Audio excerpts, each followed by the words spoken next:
अध्याय दुसरा. देवराज ब्राह्मणाचा उद्धार. श्री गणेशाय नमः. शौनक म्हणाले, सुजी तुम्ही धन्य आहात. तुम्ही परमार्थ तत्व यथार्थ जाणले आहे. तुम्ही आम्हाला शिवपुराणाचे अद्भुत आणि दिव्य महात्म्य सांगून मोठीच कृपा केली आहे. या भूलोकी शिवकथेसारखे कल्याणप्रद आणि सर्वश्रेष्ठ असे साधन नाही, ही गोष्ट आमच्या लक्षात आली आहे. आता कलियुगात या कथेच्या पुण्यप्रभावाने कोणकोणते पातके शुद्ध होतात ते सांगून या जगाला कृतार्थ करा, अशी विनम्र प्रार्थना आहे.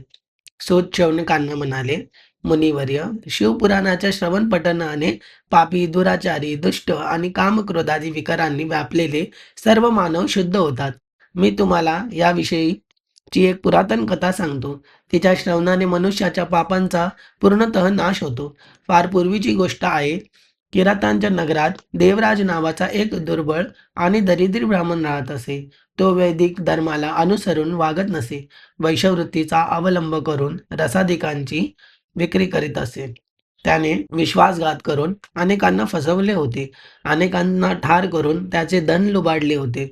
तो यत्किंचितही दान धर्म करत नसे. तो वेश्यागमन करणारा आचारभ्रष्ट विप्र होता. एके दिवशी सहजगत्या फिरत फिरत देवराज प्रतिष्ठानपूर नामक नगरात प्रवेशला. तेथे त्याला एक शिवालय दिसले. त्या मंदिराच्या सभामंडपात अनेक साधू आणि महात्मे जमले होते.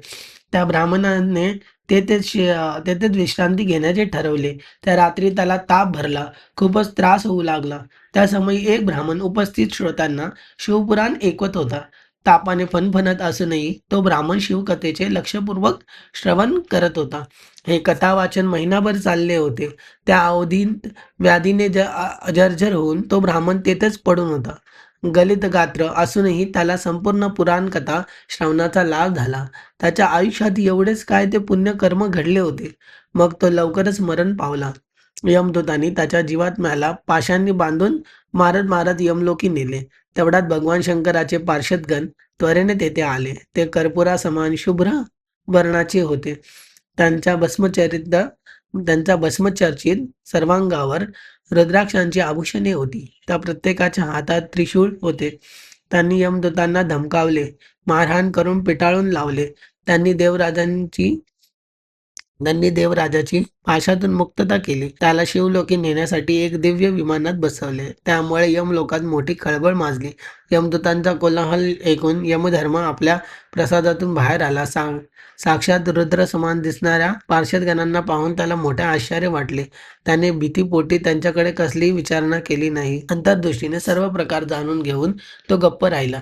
त्याने शिवदूतांचा सन्मान केला, त्यांची यथाविधी पूजा केली. उत्तम आदरातिथ्य करून त्यांना प्रेमाने निरोप दिला. देवराज विप्राला समवेत घेऊन ते सर्वजण कैलास लोकी गेले. त्यांनी त्या ब्राह्मणाला करुणासागर शिवजींच्या स्वाधीन केले. अशा प्रकारे शिवपुराण कथा श्रवणाने दुष्टात्मा असूनही त्या ब्राह्मणाला श्रेष्ठ गती प्राप्त झाली. ही कथा ऐकून शौनकांना आनंद झाला. ते सुज्जींना म्हणाले, हे महामते, तुम्ही सर्वज्ञ आहात. तुमच्या कृपाप्रसादाने मी खरोखरच कृतार्थ झालो आहे. तुम्ही सांगितलेल्या या कथेने माझे मन फारच प्रफुल्लित झाले आहे. भगवान शंकरावरील प्रेम भक्ती वृद्धिंगत व्हावी म्हणून तुम्ही मला आणखी एखादी कथा सांगा. अध्याय दुसरा.